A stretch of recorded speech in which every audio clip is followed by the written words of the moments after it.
여러분 안녕하십니까? 12시 세상조명 이준환입니다. 아름다운 단일화를 하겠다는 두 후보의 진통이 계속되고 있습니다. 오늘은 논란이 되고 있는 후보 단일화와 TV토론에서 핵심 쟁점이 될 만한 사항을 미리 짚어보도록 하겠습니다. 먼저 오늘 함께하실 두 분 소개하겠습니다. 이강윤 정치평론가, 서울신문 이지훈 기자 나오셨습니다. 안녕하세요. 안녕하십니까? 12시 세상조명 본격적으로 시작하겠습니다.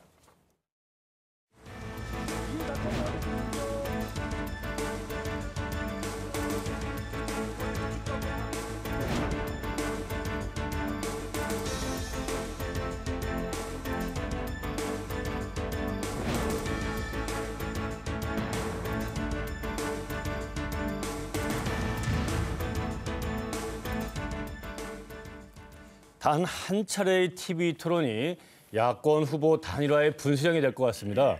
이강윤 평론가, 네. 문재인, 안철수, 문재인 후보의 TV 토론 준비에 여념이 없다고 하는데 네. TV 토론 관전 포인트는 도대체 무엇입니까?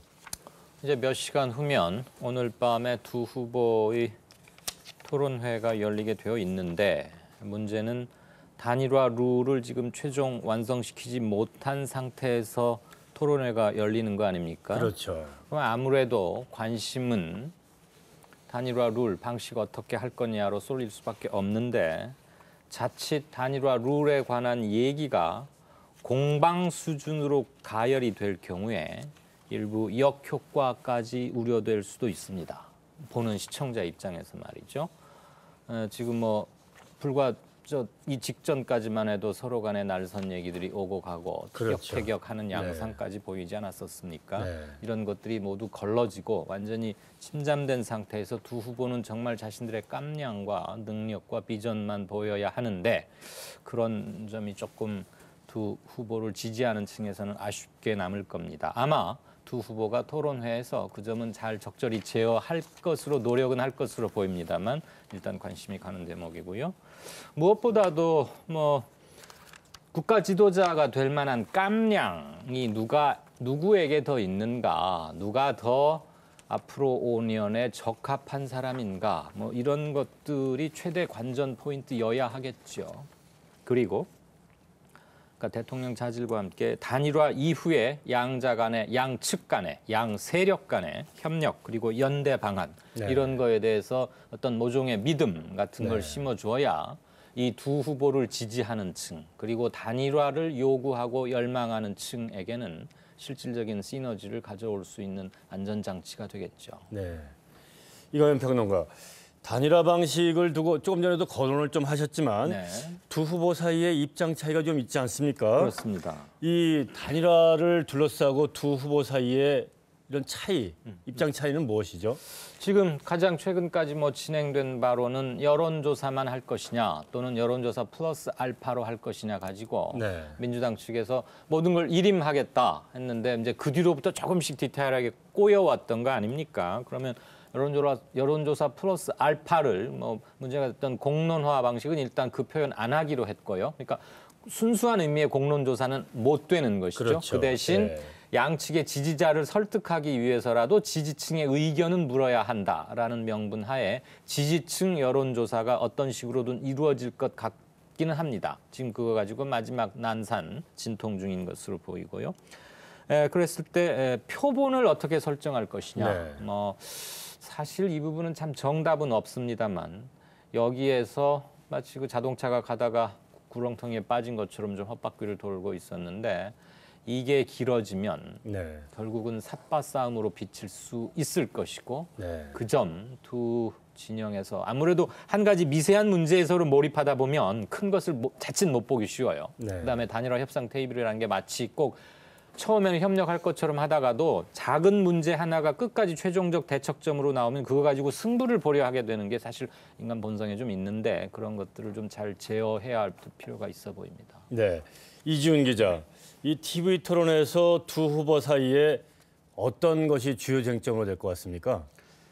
예, 후보들은 먼저 자기들이 이제 드러내고 싶어한 것들이 있겠죠. 전략의 일관성을 또 보여줘야 되고 여러 가지 측면이 있겠지만 결국은 시청자가 궁금해하는 것들이 또 있습니다. 이제 그것이 주요 쟁점이 되지 않을까 생각이 되는데 결국 이제 공방에 대한 것이겠죠. 그동안 많이 싸웠지 않습니까? 한 며칠 상당히 좀 극렬하게 네. 싸웠던 점이 있는데 이것을 어떻게 해소하느냐 이것이 주요한 관전 포인트가 될 것 같습니다. 왜냐하면 정치 싸움은 이제 칼로 물베기가 될 수는 없거든요.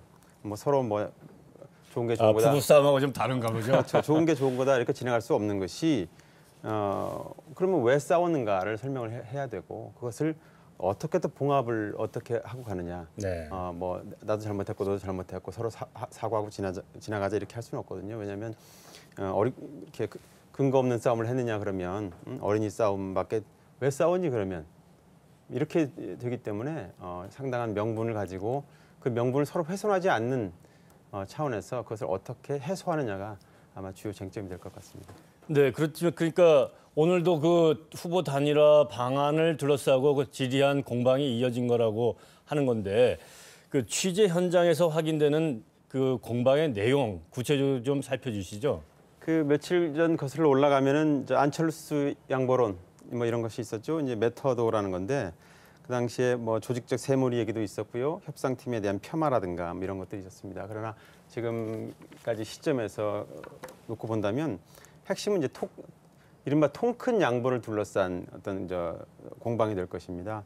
예를 들면 이제 뭐 안철수 후보 쪽에서는 도대체 무엇을 양보를 했느냐 당신들이 아무것도 양보한 것이 없다.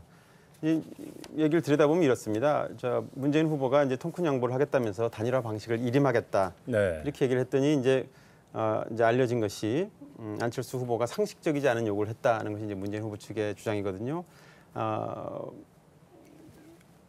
그 안철수 후보는 지지자들을 상대로 한번 조사를 해보자는 것이고, 네. 그다음에 민주당 당신들은 대의원들로 해라. 네. 근데 아시다시피 대의원들은 이렇게 스펙트럼이 다양하거든요. 네. 뭐 예를 들면 여러 사람을 지지하고 있기 때문에. 하여튼 이제 문재인 후보 측에서는 운동 종목을 이제 당신들 마음대로 정하라 했더니 안철수 후보 쪽에서는 선수들을 자기들이 고르려 한다 이제 이런 것이거든요. 핵심은 수단입니다. 결국은 이제 이 수단이 승패 열쇠가 되기 때문이죠. 그런 것들이 지금까지는 주요 내용이 되고 있습니다. 제 생각에는 그 안철수 후보들 측에서는 펀드를 낸 사람들을 그 공론조사에 샘플로 하자 그랬으면은 민주당에도 문재인 후보한테 기부한 사람들, 펀드를 모은 사람들을 똑같이 숫자로 추려가지고 하는 게 상식적으로 합당한 것 같은데 이게 듣고 있으면 굉장히 아슬아슬해요. 이지훈 기자, 이렇게 그 공방이 이어지는 배경은 도대체 뭡니까? 그 문재인 후보가 뭐 예언처럼 얘기한 것이 아마 지금 진행되고 있는 것 아닌가 생각이 듭니다. 디테일에 악마가 있다. 네, 그런 말씀이었죠. 이런 말씀하셨죠. 이제 지금 그 악마가 낸 시험이 아닌가 이렇게 생각이 듭니다. 그 시험 결국 신뢰 문제일 거라는 생각이 듭니다. 지금 결국 공방이 지금 진행되는 것도 너무 모렴치하다. 그다음에 여론 플레이를 한다. 이제 서로 신뢰 부족이거든요. 디테일을 다루는 것은 이제 근본적으로 이럴 수밖에 없다는 생각이 듭니다. 사실 왜냐하면 돈 계산으로 하자면 이제 원 단위, 전 단위를 계산을 하자는 것인데 이 사람이 약간 자라 보이게 되는 그런 과정이거든요. 그러니까 애초부터 전격 단일화를 했더라면, 근데 사실은 전격 단일화는 양쪽이 모두 이제 피했던 것이기 때문에 플러스 알파를 이제 네. 고민을 하다 보니까 네. 이런 데까지 오지 않았는가. 어찌 보면 피할 수 없었던 불가피했던 네. 그런 한 장면이라고 볼 수 있겠습니다. 근데 국민들이 이렇게 좋아하는 장면은 아닐 겁니다. 이지훈 기자, 최근 여론 동향, 즉 그 후보 단일화 협상이 결렬되고 또 재개되는 과정에서 확인되는 여론조사, 여론 동향의 특색 이런 것들이 좀 있습니까? 그 협상 중단을 선언할 때 안철수 후보가 불리할 줄 알지만 했다. 네, 그런 말 했죠. 그렇게 해서 사람들이, 그리고 많은 사람들이 그렇게 알고 있는데 어느 여론조사 전문가로부터 들으니까 꼭 그렇지만은 않다는 거예요. 그때 이제 약간 우리가 일반적으로 알듯이 안철수 후보가 약간 하락을 하는 과정을 멈춘 효과가 있었다는 것이에요. 근데 그것을 방증하는 자료가 하나가 책임론이죠. 지금 그러면 이 협상을 중단시킨 책임이 누구한테 있느냐? 네. 시청자 여러분은 어떻게 생각하실지 모르겠지만 여론조사 결과 아주 팽팽하게 나왔습니다. 문재인 후보도 상당 30몇 프로가 나왔고요. 안철수 후보 30몇 프로 거의 비슷하게 나왔어요. 그래서 그러니까 양측이 결집을 한 거라고도 볼 수 있겠네요. 일단 그런 측면이 있겠고요. 네. 그리고 아마 한국 우리 정서에 따르면 약자에 대한 동정이 약간 반영됐을 수 있다. 어느 쪽으로 반영되는지 모르겠습니다만 아무튼 뭐 그렇다는 것이고 문제는 앞으로 이제 여론조사를 어떻게 하느냐가 또 중요하겠죠. 이런 거 관련해 가지고 제가 속한 서울신문에서 신문이 재미있는 기사를 제가 하나 들고 왔어요. 그 기자가 직접 일 여론조사원을 체험을 했습니다. 그랬더니 네. 10번을 걸었더니 9번은 끊고 9번은 그냥 끊었다. 연결이 됐다 하더라도 20개 문항을 완료하기는 하늘의 별 따기였다. 25명의 조사원이 2시간 동안에 겨우 100건 정도밖에 성사시키지 못했다. 상당히 고생하는 거예요. 예, 아무튼 그 여론조사에 대한 어떤 불신이라든가 아마 피로도라든가 이런 것들이 아마 여기에 녹아 있지 않느냐. 아마 지금 시청자분들이 만약 전화를 받으신다면 어떻게 할지 모르겠지만 여론조사가 10년 전에도 그랬는데 이 샘플을 일정한 기간 내에 모으기가 쉽지 않을 것이다. 이런 얘기들이 있었거든요. 아마 그런 것들이 현실화될 가능성도 없지 않다. 또한 그 역선택의 문제 나중에 또 아무튼 두루두루 회자될 가능성도 없지 않다. 이렇게 보고 있습니다. 네. 이강현 평론가. 네. TV 토론 이제 오늘 밤에 열릴 것인데 네. 어떤 후보가 시청자에게 좋은 점수를 딸 수 있을 거라고 생각하십니까? 학교에서는 공부 잘하는 학생이 일단 좋은 점수 따는 것처럼 뭐 그게 상식이죠. 조금 전에 진행자께서 두 캠프 진영 간에 지금 뭐 단일화 협상을 두고 아슬아슬하다 이런 표현을 하셨는데 아주 절묘한 잘 한마디로 응축한 지적 같으십니다. 두 후보가 TV 토론하는 이유는 상대를 꺾어 누르기 위해서 하는 게 아니죠. 지금 누구로 단일화하는 게 더 많은 사람들이 요구하고 있는 적어도 과반, 네. 이거는 한 60% 가까운 어떤 조사에 따르면 그 사람들이 요구하고 있는 정권 교체, 세력 교체를 위해서 누구로 단일화하는 게 좋겠느냐를 고르기 위해서 하는 거지 않습니까? 자, 여러분 저희 둘을 놓고 함께 보십시오 하는 거니까 싸우거나 또는 이기기 위한 그런 자리라고 대해서는 곤란할 겁니다. 국민들은 깜냥을 네. 보고 싶어하는 것이죠.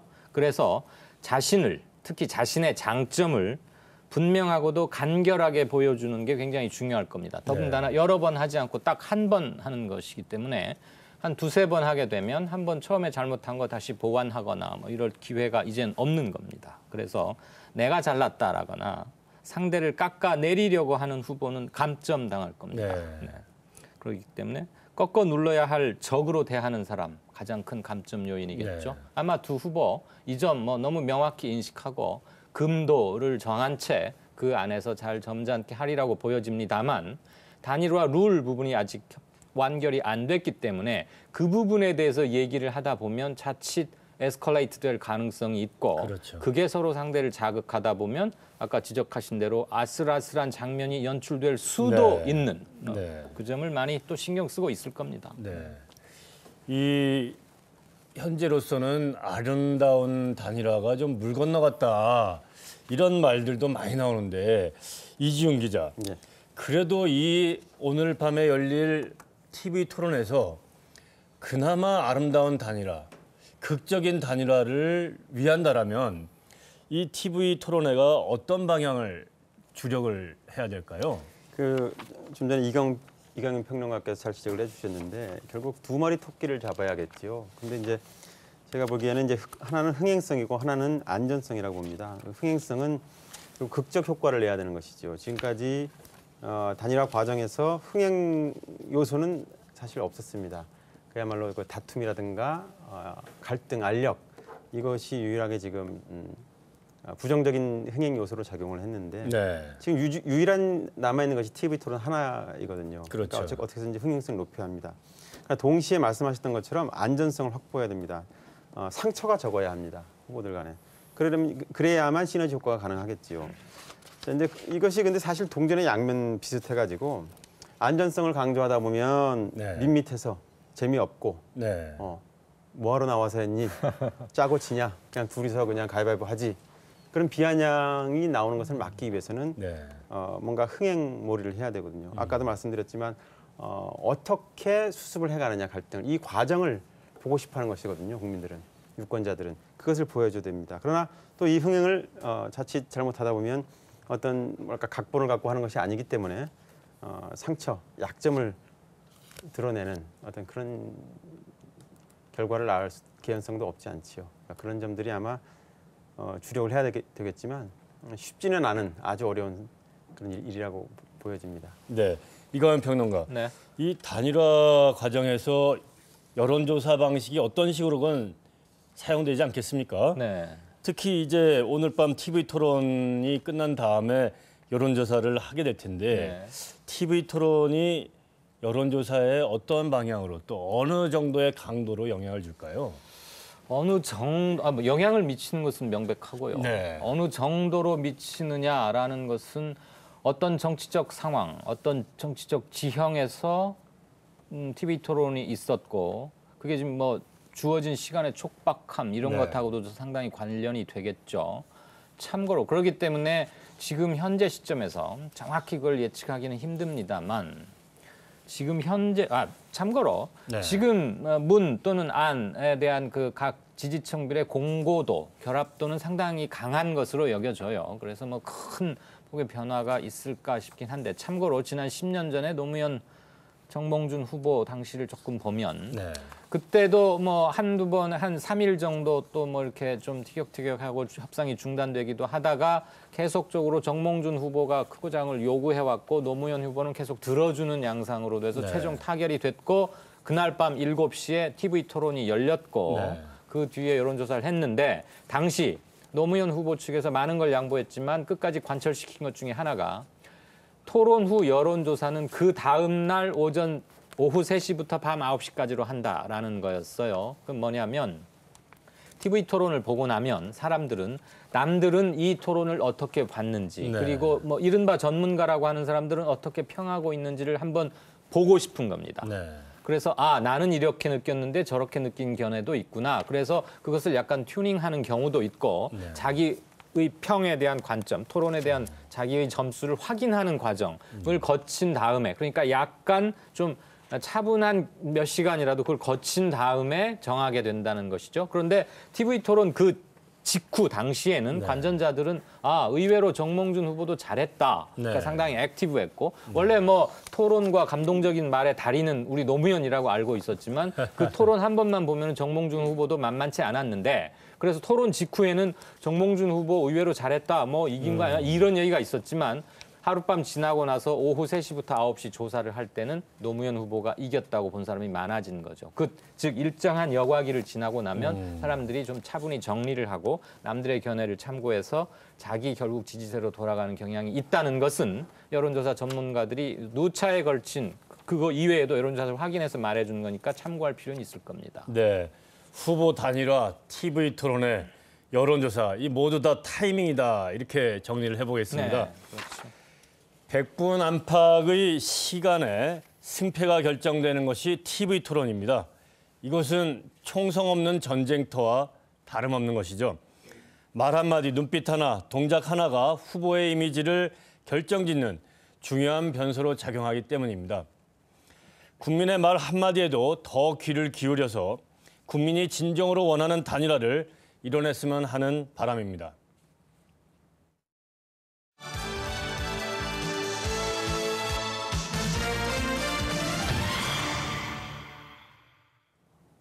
오늘의 말말말입니다. 문재인 대선 후보가 한국방송기자클럽 주최 대선 후보 초청 토론회에서 언급한 단일화 협상을 공개로 전환해 공정하게 진행되는지 국민들이 알 수 있게 하자라는 말인데요. 이광현 평론가, 네. 이 말은 도대체 어떻게 나온 말이죠? 닷새간의 협상 중단 끝에 어렵게 재개된 야권 후보 단일화 방법 협상팀이 다시 또 불과 이틀 만에 공론조사 방식 등을 놓고 진통이 지금 있었지 않습니까? 민주당 측에서는 급기야 네. 안 캠프에게 사과를 요구하는 등 또다시 난항을 보이고 있습니다. 심지어 안철수 캠프의 유민영 대변인은 민주당의 대선 후보인 문재인 후보의 방송기자 클럽 토론회에서의 공식 발언을 전면 부인하고 공박하는 상황에까지도 이르렀었습니다. 그래서 지금 양측 사이에 통 크게 양보했다. 또 저쪽에서는 무늬만 양보다. 이런 설전이 오가고 있어서 눈살을 찌푸리게 하고 있고요. SNS에서는 실망과 비판의 목소리가 커지고 있습니다. 이게 두 진영이 며칠 전에 합의한 새 정치입니까? 초심으로 돌아가길 바랍니다. 모든 정치인들이 항용 즐겨 쓰는 국민들이 주시하고 있습니다.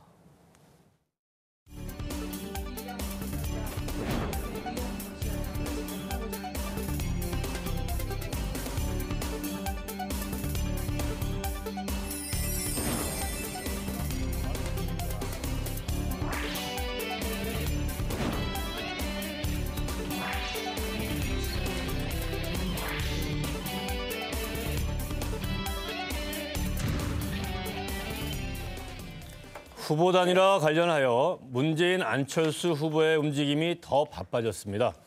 오늘은 민주통합당 최민희 문화관광특별위원회 공동위원장을 모시고 대선 현안에 대하여 이야기를 나눠보겠습니다. 안녕하세요. 안녕하세요. 21일 오늘 밤 10시 두 후보의 TV 토론회가 있을 예정인데요. 문재인 후보의 TV 토론회 준비 어떻게 잘 되고 있습니까? 일단 이제 문 후보가 그렇게 TV 토론에 익숙한 분이 아닙니다. 그래서 본인이 이제 긴장하고 굉장히 성실하게 준비를 하고 있고요. 그런데 다행히 오늘 밤 TV 토론 전에 굵직한 두 개의 토론회가 있었습니다. 기자협회 토론회하고 네, 그렇죠. 방송 기자클럽 토론회가 있었어요. 그래서 이제 일단 어느 정도 최소한의 준비가 네. 되어 있었습니다. 그리고 워낙 문 후보가 국정 경험도 있고 살아온 삶 자체가 이렇게 진지하고 공부하는 삶을 사셨잖아요. 그래서 저희는 기본이 있다고 보고 이제 최종 준비를 하고 있습니다. 네, 기대를 해보겠습니다. 요즘 가장 큰 이슈가 후보 단일화이다 보니까 오늘도 아마 이 주제에 대해서 궁금하게 느끼고 질문을 좀 할 것 같습니다. 이강원 평론가, 네. 시간 쓰시죠. 예. 며칠 전에 이해찬 대표를 비롯해서 지도부 총사퇴했죠. 네. 안철수 후보가 우리가 요구했던 건 인적 퇴진 그런 건 아니었는데 또 이렇게 말을 해서 좀 또 한 번 말들이 많았어요. 하여튼 참 소통이 쉽지 않은데요. 지도부 총사퇴 한 정당으로 보면 결코 간단한 일은 아닙니다. 그렇지만 상황이 위중하다고 판단해서 7회 때 역할이건 살신성인이건 했는데 사퇴 이후에 당내 분위기나 반응은 어떻습니까? 일단 이제 확실히 해두고 싶은 것은요. 이해찬 대표와 지도부가 총사퇴한 것이 안 후보 캠프나 일각에서 제기했듯이 민주당이 구태 정치를 하고 있고 현 지도부가 구태 정치를 했기 때문에 사퇴한 것이 아닙니다. 그 차원을 넘는 이제 저희에겐 정권 교체가 굉장히 중요하고 정권 교체를 해야 국민들의 삶이 획기적으로 바뀔 거라고 보기 때문에 다소 억울한 면이 있고 그리고 당으로 보면 사실은 있을 수 없는 일이지만 이해찬 대표와 지도부가 큰 결단을 하셨다고 생각하고요. 사실 저만 해도 그런 결정이 과연 옳은 것인가 많이 이제 걱정을 했습니다. 근데 사실은 이 세상에 제일 억울한 분이 예수님 같거든요. 네, 그래서 저희는 그런 심정으로 지도부가 총사퇴했다. 그래서 개별 의원들이 가지고 있는 어떤 답답함이나 그런 것은 사귀고 있는 분위기입니다. 사실 민주당의 전통적인 그리고 충성도 높은 지지층 사이에서는 4.11 총선 당시에 민주당이 공천을 잘못한 건 맞지만 그것에 대한 책임이나 혼나는 것은 일단 선거 패배로 한번 혼났고 네. 그리고 책임질 사람들 좀 물러나기도 했고 현 지도부는 그 이후에 수습 쇄신하는 과정에서 국민들 한 25, 6만 명 참여도 했던 경선을 통해서 선출된 지도부들이고 특별히 법적으로나 정치적으로 크게 책임질 사안 같지가 않은데 왜 물러났나 뭐 그런 분위기가 있던 차에 안철수 후보가 사람 물러나라고 했던 건 아닌데요. 뭐 이렇게 말해서 그럼 어떤 인터뷰를 제가 들어보니까 그럼 괜히 물러났단 말입니까? 뭐 이렇게 질문하는 걸 보기도 했었어요. 네, 아니 네. 뭐 꼭 이 부분은 제가 답변을 요구하는 건 아닙니다만 아무튼 지금 그 중요한 것은 두 진영, 우리가 흔히 말하는 범야권 진영 사이 지지층들의 자칫 균열의 조짐도 일부 보였기 때문에 그것을 뭐 대승적인 차원에서 수습하려는 그걸로는 보입니다만 그럼에도 불구하고 친노에 대한 부담감이 좀 있는 건 사실입니다. 아마 노무현 정부 말기에 뭐 혼란상 이런 것들 떠올릴 텐데 문재인 후보가 친노 이미지를 벗기 위해서 이건 아마 단일 후보로 결정된다고 한다면 본선을 위해서도 필요할 거예요. 친노 이미지를 창조적으로 벗기 위해서 무슨 노력을 하고 있는 것 같으세요? 일단 이제 친노 이미지가 국민들께 이렇게 다의적인 의미가 있는 것 같아요. 한편으로는 노무현 대통령 서거하셨을 때 지몬미 분위기가 굉장히 강하게 있었고요. 또 한편으로 노무현 대통령한테 미안함이 있으면서 그리워하는 분위기도 분명히 있는 것 같습니다. 그러니까 참여정부 시절 노무현 대통령을 심하게 비판했던 분들도 노 대통령이 서거하신 이후 그리고 이명박 정권 5년을 거치면서 아, 노무현이라는 사람이 그 대통령이 그렇게 잘못한 것만은 아니구나 이런 이제 한 마음이 있는 것 같아요. 그리고 참여정부 5년을 평가할 때 사실 가장 아픈 부분이 서민의 삶이 질적으로 개선되지 않았다는 지점이거든요. 그래서 기대했던 참여정부가 서민의 삶을 이제 질적으로 나아지게, 획기적으로 나아지게 하지 못한 데 대한 분명히 또 섭섭함과 불만이 동시에 존재한다고 생각합니다. 그리고 그렇기 때문에 이제 저는 오히려 친노가 어떤 그 권력 갈등적 측면에서 업은 이미지보다 더 중요한 것은 참여정부 시절 서민인 노무현 대통령이 서민의 삶을 획기적으로 진전시키지 못한 데 대한 책임은 계속 가져가야 된다. 그리고 이제 문재인 후보도 이 부분에 대해서 굉장히 고민을 하고 계신 것으로 알고 있습니다. 그리고 조금 짧게. 예, 근데 이제 이번에 이제 문재인 후보가 비서실의 친노, 소위 친노라고 지칭되는 사람들을 거기다 이선으로 물러나게 했고요. 그분들뿐만 아니고 사실은 조금만 친노 색깔이 있는 분들도 캠프에서 중요 직책을 맡고 있지 않습니다. 네. 그래서 전부 이선으로 물러난 상태고요. 그다음에 비서실장을 하셨잖아요. 참여정부 때. 근데 문 후보가 비서실장 하면서 많은 부분 노무현 대통령과 이렇게 입장이 다른 부분들도 있었습니다. 그리고 그 부분들은 대체로 이제 뭐 FTA라든지 이런 부분의 신중한 처리 이런 거에 대해서 그렇게 입장이 다 같았던 건 아닙니다. 예. 예. 한 달 전쯤 되나요? 노무현 후보가 추석 직전이었죠. 그 추석 앞두고 광주에 가서 두 밤 자면서 예. 2박 3일 동안 나 호남의 아들이라고 했고 네. 심정적으로 꽤 많은 점수도 땄다고 알려졌는데 그때 참여정부 시절에 이른바 호남에 대해서 좀 서운하게 했던 거 사과했어요. 그거 호남에 가서만 사과해야 되는 거 좀 이상하지 않나요? 이를테면 참여정부 동안에 있었던 과오에 대해서는 전 국민을 상대로 지역적 구분 없이 일정 부분 반성하고 이러이러한 대안을 제시하겠습니다라고 유감 표명하는 게 맞지. 그중에서도 대표적으로 호남 사람들이 좀 서운해할 것 같고 호남의 민심의 향배가 대단히 중요해 보이니까 호남에 가서만 머리 숙여서 사과하는 건 조금 이상하다 보였는데 어떻게 보십니까? 네, 저는 그 문 후보가 참여정부에서 혹시 있었던 실책에 대해서 반성하고 있지 않다거나 그 부분에 대해서 사과하지 않았다 이런 것 같지는 않습니다. 그 부분은 인정하고 있는 것 같고요. 그래서 참여정부의 공과를 다 인정하겠다 이렇게 얘기를 한 거고요. 그다음에 어쨌든 지금 우리가 하고 있는 이건 뭐 학문이 아니잖아요. 학문적 토론이 아니고 현실 정치입니다. 그리고 이 이제 참여정부 시절 지금 문 후보가 있기까지 이제 노무현 대통령이 민주당 후보로 나섰고 그리고 열린우리당이 만들어졌고 그리고 그 사이에 대북 송금 특검 문제도 있었고 그래서 호남의 섭섭함이 분명히 있었습니다. 네.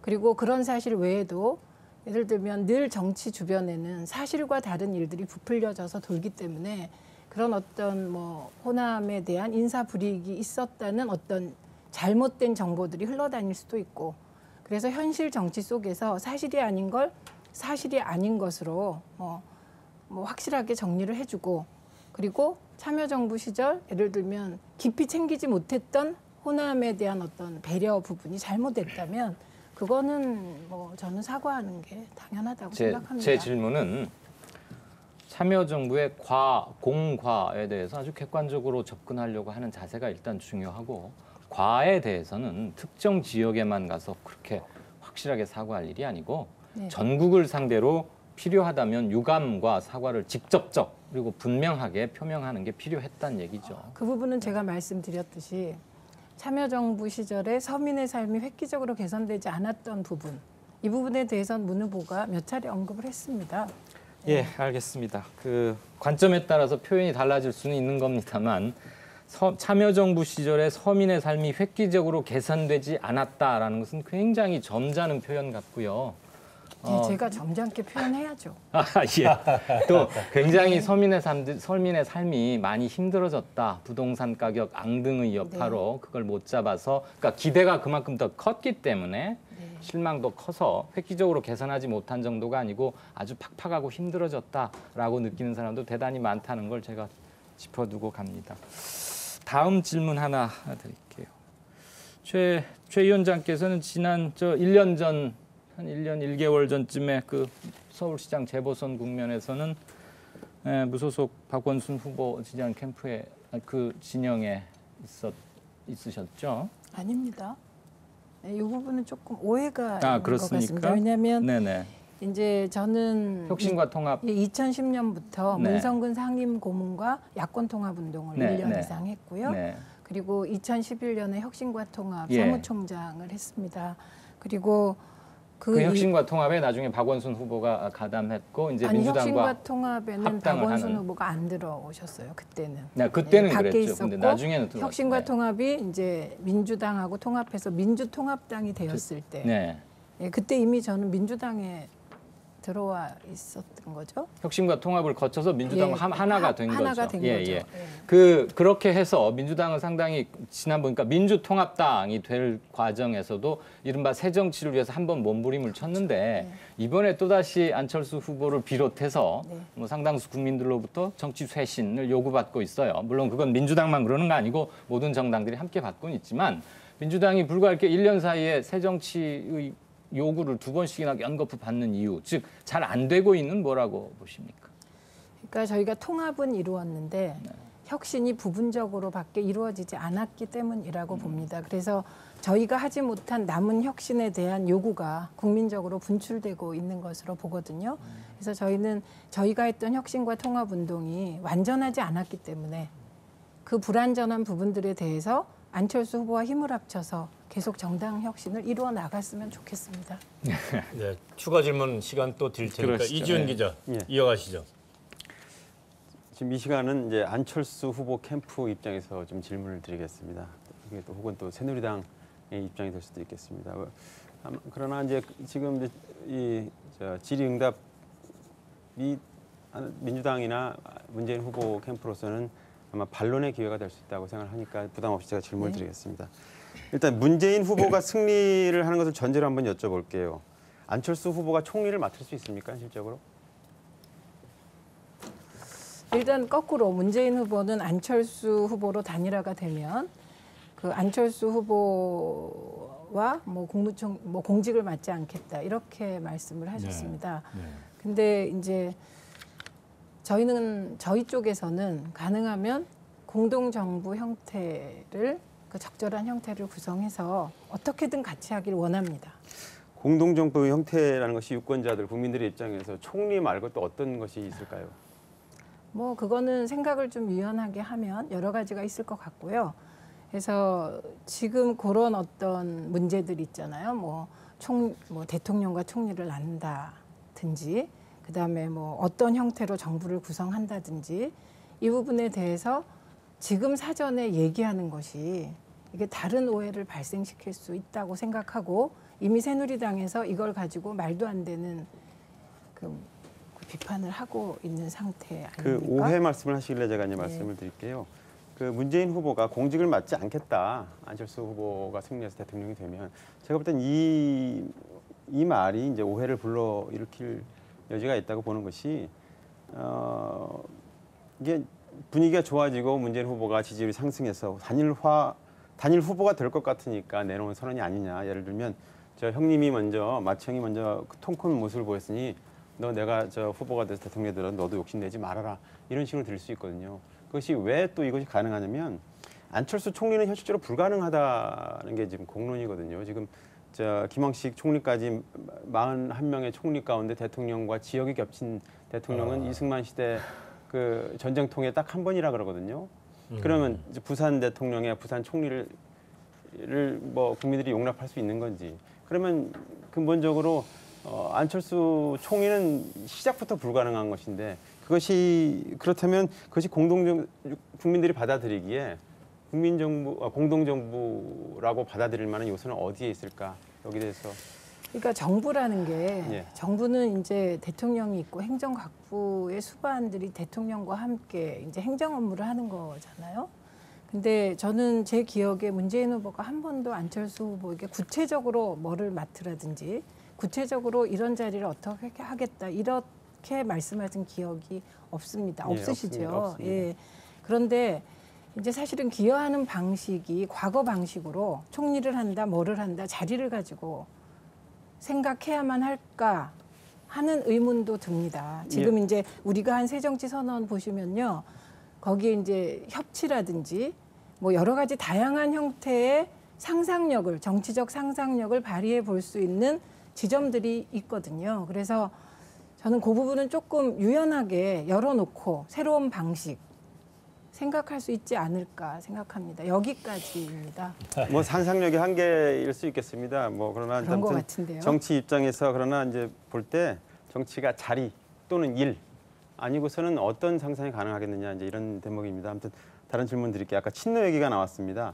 애초에 친노 아까 말씀하셨던 그 핵심 인사들이 물러났던 배경과 이유가 뭐죠? 그냥 그저 안철수 후보가 저 사람들 좀 자리를 좀 비켜야겠다고 요구를 했기 때문에 그분들이 물러난 겁니까? 아니면 다른 이유가 있습니까? 그건 뭐 다 아시잖아요. 일단 당 내에서 이제 저희가 이제 1월 15일 대표 선거가 있었고요. 그리고 그 대표 체제로 4.12 총선을 치렀고 졌습니다. 졌다. 이 표현은 어쨌든 그런데 국민의 기대에 못 미쳤습니다. 그리고 대표가 사퇴를 했고요. 그래서 그때도 지도부가 다 사퇴를 했습니다. 그리고 다시 6월 9일 날 전당대회 치루어서 이제 이해찬 대표 체제가 들어섰고요. 거기서 이제 이해찬 대표와 박지원 원내대표 이런 구도가 이제 논란을 불러일으켰습니다. 이 논란을 불러일으킨 건 사실이고요. 그러나 또 그 다른 측면에서 보면 이해찬 대표와 박지원 원내대표 체제에 민주당이 가장 안정되어 있다는 평가도 받았습니다. 그런데 여전히 그 이해찬 대표, 박지원 원내대표 그 체제에 대한 당 내외의 비판적인 목소리가 있었습니다. 그리고 그 비판적인 목소리와 안철수 후보 캠프 진영의 뭐 어떤 정치개혁 요구가 맞닥뜨려져서 그게 하여튼 압박이 되는 상황이었습니다. 그 앞서서 말씀드렸지만 저는 뭐 이해찬 대표나 뭐 우리 지도부가 구태 정치를 했다거나 뭐 큰 잘못을 했다거나 결코 생각하지 않습니다. 근데 그렇게 해서 물러나셨던 분들이 왜 협상 실무팀에 다시 들어갔죠? 누가 들어갔죠? 그 안철수 윤건영 후보, 안철수 캠프에서 그거는 문제 삼은 이제 그런 분들. 근데 다시 들어갔는데 그 협상팀에 그러니까, 들어간 게 아닙니다. 실무팀. 그래서 아니, 그 자리에 배석하고 그거는- 나타나. 그러니까 안철수 후보 쪽에서는 이걸 진정성을 의심하는 것이거든요. 저는 그 진정성을 의심하는 게 조금 과다했다고 생각을 해요. 왜냐하면 그때 윤건영 씨가 들어갔던 것은 그러니까 윤건영 씨는 문재인 후보의 그 개인 비서관입니다. 그 비서. 그렇기 때문에 예를 들면 참관할 수도 있다고 생각이 들거든요. 배후 조정한다는 이제 오해를 받았거든요. 이제 그런 분들이 예를 들면 윤건영 씨 연배로 볼 때 박영선 그 법사위원장하고 윤건영 씨 관계가 그렇게 얘기될 관계는 아니라고 이른바 봅니다. 그 문재인 후보의 그 삼철 뭐 무슨 철 이 세 분이 연배로나 경력으로나 핵심이라고 일상적으로 볼 때 그런 분들이 이렇게 뒤에서 조종할 것이다. 배후 세력이다 이렇게 보지 않지만 결국은 그런 분들이 지목이 돼갖고 물러난 거 아닙니까? 그러니까 저는 이런 것 같아요. 정치권에 와서 보니까 정치는 굉장히 하나의 말을 해도 그게 다의적으로 해석되고 다의적으로 쓰이는 곳이라고 생각이 들어요. 그러면 흔히 얘기되는 삼철이라는 분들이 그럼 뭐 많은 거를 뒤에서 어떻게 했느냐, 그렇지 않았습니다. 그러나 그렇지 않았다고 해서 억울하다고 해서 나는 그 자리에 계속 있겠다 이렇게 해서 큰 판에 도움이 될 거냐, 이런 판단을 늘 한다고 생각을 해요. 알겠습니다. 그 통 큰 양보에 뭐 아무튼 뭐 많이 얘기가 됐는데 단일화 방식을 이름한 것이 문제라는 지적도 있어요. 아무튼 민주당 내에서는 정말 안철수 캠프가 너무 염치 없는 욕을 해왔다 뭐 이런 얘기가 있었지만 또 한편으로는 너무 경솔했던 것 아닌가. 방식을 이름했으면 그 방식을 받아들인 것이 맞고 정말 비상식적으로 요구한 것은 또 별개로 치더라도 처음부터 정치인이고 이런 중요한 일에 대해서 다 이름을 하겠다라고 한 것이 너무 경솔하지 않았느냐. 대통령 후보로 나오는 사람으로서 어떻게 얘기하시겠습니까? 저는 구체적인 단일화 방식에 대해서는 지금 민감한 시기이기 때문에 구체적인 답변을 하기는 어렵고요. 근데 이 부분 저는 그걸 여쭌 것이 아니고 방식을 이름한 것이 답변을 하겠습니다. 그 이유는 그 문 후보가 당시에 그 말씀하신 거는 단일화의 방법에 대해서 안철수 후보 쪽에 맡기겠다는 거였어요. 그래서 그 방법은 당시에 뭐가 나왔었냐면 여론조사가 나왔었고 국민 경선 방식이 나와 있었습니다. 그래서 저희는 국민 경선 방식을 반드시 해야 된다고 생각했어요. 그건 왜냐하면 국민이 능동적으로 참여할 길을 열어줘야 이게 이후에 정당 개혁의 밑거름이 되기 때문입니다. 그래야 당원 구조를 바꿀 수 있기 때문입니다. 그런데 시간이 가면서 국민 경선의 가능성이 줄어갔고 저희 입장에서는 국민 경선을 포기하는 건 정당 개혁의 관점에서 상당히 안타까운 일이었지만 그 방법을 안철수 후보가 원하는 방법대로 하겠다는 거였습니다. 근데 그것이 예를 들면 여론조사와 공론조사를 채택했다고 해서 구체적인 룰까지 전부 맘대로 한다. 저는 이거는 아니었다고 확실하게 말씀드릴 수 있습니다. 이름을 하겠다고 이제 인감을 내준 것이거든요. 근데 그 인감을력을 찍어가지고 그거 아닙니다. 그래서 저는 만약에 그때 문 후보가 단일화 방법은 물론 구체적인 룰까지 이름하겠다 이렇게 표현하셨으면 지금 말씀하시는 비판이 가능해요. 네. 그런데 뭐라고 하셨습니까? 단일화 방법에 대해서 안 후보 쪽에 맡기겠다 이렇게 표현하셨거든요. 방법이라는 굉장히 큰 카테고리의 개념이거든요. 그리고 그러니까 너무 넓은 범주에서 통 크게 말씀을 하신 것이 오히려 이런 분란의 어떤 씨앗이 되지 않나. 좀 경솔한 그런데- 발언이 아니었느냐. 아니 그거는 경솔하다고 평가한다면 평가하는 분이 있을 수 있다고 봅니다. 그러나 그렇다면 협상팀을 해체해야죠. 그때 양쪽이 협상팀을 두었다는 것은 큰 틀의 방법은 받아들이되 그날 밤에 만나서 협상팀을 가동하자고 합의를 했기 때문에 그거는 안 후보 쪽도 협상팀이 필요하다는 걸 인정한 거예요. 그렇지. 그래서 제가 드리고 싶은 말씀은 큰 틀의 방법은 저희가 경선을 포기하는 게 가슴 아프고 안타깝지만 받았어요. 그러면 이후에는 협상팀을 뒀다는 건 구체적인 룰은 협상팀에서 논의하겠다는 뜻입니다. 그래서 저는 이 정치의 전 과정이라는 게 이렇게 하는 사람도 섬세해야 되고 그거를 보시는 언론인이나 국민들도 굉장히 섬세하게 워딩을 읽어주셔야 된다. 이렇게 생각을 합니다. 네. 알겠습니다. 예, 추가 질문 드리겠습니다. 아무튼 뭐 소통에 약간의 문제가 있었던 건 사실이에요. 그 두 소통은 사람 뭐 책임을 굉장히- 따지자는 게 아니고 어려운 것 같아요. 아까 우리 이 소통은. 기자께서 안철수 캠프의 입장에서 묻겠다고 그래서 저는 또 그 우리 최 의원 또 평소 성향도 아니까 유명하니까 또 아슬아슬한 토론이 오가지 않을까 아슬아슬하게 그게 지켜봤는데. 오해입니다. 네, 그래서 지금 뭐 저에 분위기 대한 누그러뜨리려 한 얘기. 오해입니다.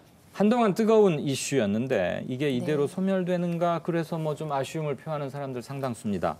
투표 시간 연장 네. 두 후보의 7개항 합의문에도 7번째에 들어가 있었던 네. 건데 요즘 워낙 단일화가 뭐 초미라고는 하지만 두 당이 또는 두 세력이 두 진영이 이것을 위해서 구체적으로 노력하는 거 잘 안 보입니다. 그냥 노력합니다. 선언만 지난주 했습니까? 토요일에도 저희 서울광장에서 네.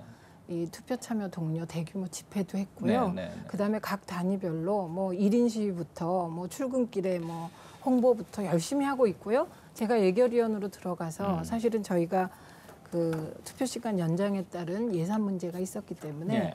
예결위에서 상당히 많이 문제 제기를 했습니다. 사실 이거 돈 문제로 따질 일은 아니죠. 그렇죠. 저기 그 과반 새누리당인데 국회에서 현 의석상 새누리당 끝까지 거부하면 동의하지 않으면 이번 선거에서는 투표 시간 연장은 안 되는 걸로. 그렇죠. 그게 입법 사항이기 때문에요. 네. 안 됩니다. 그렇죠. 그런데 되게 아쉬워요. 법 예. 6시까지를 8시나 9시도 한 네. 글자 고치면 되는 건데 그래서 네. 아쉬운 사람들이 있어서 물어봤고요. 전직 언론인이기도 하니까 민주당 또는 단일 후보가 집권에 성공한다면 뭐 어떤 식으로든 재휴나 연합은 이루어지겠죠. 어느 쪽에서 후보가 되든 간에 새 정부의 언론 정책 큰 흐름은 어떤 모습일까요? 저는 참여정부 초기에 노무현 대통령이 가지고 있던 언론관, 그러니까 권력은 권력의 길을, 언론은 언론의 길을 간다. 그리고 힘 있는 단위들은 사실은 서로 견제하고 좀 멀리 있는 게 옳다. 이게 사실은 맞는 언론관이었다고 생각을 합니다. 그래서 이를테면 언론 자유가 최대한 보장되어야 하고요. 그리고 새로운 3기 민주정부에는 언론 장악이 없으리라고 확신합니다. 네, 그 과정에서 참여정부 때 뭐 조중동하고 싸우느라고 사실 소모적으로 많이 낭비했고 본 사람 안타까웠고 그 대결적에서 좀 창조적으로 잘 싸우거나 뭐 새로운 양상이었으면 좋겠어서. 예, 저도 언론운동을 20년 했잖아요. 알겠습니다. 아까 말씀하신 기자. 예, 뭐 제가 이어서 한번 질문 드릴게요. 계획은 없었습니다만 언론 탄압 말씀하셔가지고 언론 탄압 뭐 여러 가지 방식과 뭐 이런 것이 가능하겠는데 그러면은 일단 그 모든 형태의 언론과 아무튼 모든 성향의 언론에 대해서 다 이제 마음을 열겠다 혹은 문을 열겠다 이렇게 이해할 대목이 있을 것 같은데 그러면 아닙니다. 아니, 마음을 아닌가요? 열겠다, 문을 열겠다 이 부분은 이게 제가 말씀드릴 사안은 아니고요. 제가 말씀드린 건 언론 자유를 최대한 보장한다. 그리고 방송 장악이나 언론 장악은 하지 않겠다. 이 점만은 저희 민주당이나 문 후보나 다 콘센서스가 형성돼 있다. 거기까지이고요. 그리고 알겠습니다. 나머지 예를 들면 종편 문제나 이런 부분은 사실은 그 탄생 과정의 여러 가지 문제에 대해서 사회적으로 그 부분에 대한 토론하고 뭔가 합의점을 찾을 필요는 있다고 생각합니다. 종편 없어질 수도 있어요? 저는 그렇게 생각하지 않습니다. 예, 마무리 답변으로 짧게 부탁드립니다. 후보 단일화 이후 문재인 후보의 행보도 예측해볼 필요가 있을 것 같은데 이 점 한번 뭐 주목할 거 있으면 좀 얘기 좀 해주시죠. 간단하게. 일단 박근혜 후보와 싸워서 이길 수 있다는 점을 부각할 겁니다. 그리고 문재인 후보는 정말 서민 후보이기 때문에 서민 대통령, 그리고 서민이 다 같이 잘 살 수 있도록 애쓰는 대통령, 그리고 서민이 문화를 향유할 수 있게 하는 대통령, 그리고 남북 관계를 정상화해서 남북 관계가 돈이 되게 만드는 대통령, 그리고 문 후보가 워낙 사람이 정선돼 있고 점잖고 좋은 사람이거든요. 그래서 정말 국민들은 문 후보가 함께하면 진정성 있는 대통령, 참을 줄 아는 대통령이 저런 분이구나 느낄 수 있을 것 같아요. 그래서 저는 좀 기대하고 지켜봐 주십시오. 정말 문 후보는 제가 오랫동안 지켜보았지만 이렇게 진실하고 약속을 잘 지키는 사람은 보기 힘들었던 것 같습니다. 네, 오늘 이 자리에서 지금까지 후보 단일화 정치 개혁에 대해서 이야기를 나눴습니다. 오늘 저녁에 있을 TV 토론이 많은 것을 결정할 것 같은데 저희도 지켜볼 거고요. 오늘 나와주신 민주통합당 최민희 위원장 고맙습니다. 고맙습니다. 그리고 함께해 주신 이강윤 평론가 이지훈 기자 고맙습니다. 맞습니다. 예능 프로에만 나갔던 후보들이 드디어 TV 토론회를 한다고 합니다. 닷새 만에 재개된 협상에서는 볼썽사나운 줄다리기가 이어지고 있습니다. 후보들은 유불리를 따지지 않겠다고 했는데 정작 협상은 유불리에 좌우되는 것 같아서 안타깝습니다. 제발 언행을 일치시키고 정책과 능력으로 정정당당하게 대결하는 모습 보여주기를 기대합니다. 12시 세상조명 내일 다시 찾아뵙겠습니다. 고맙습니다.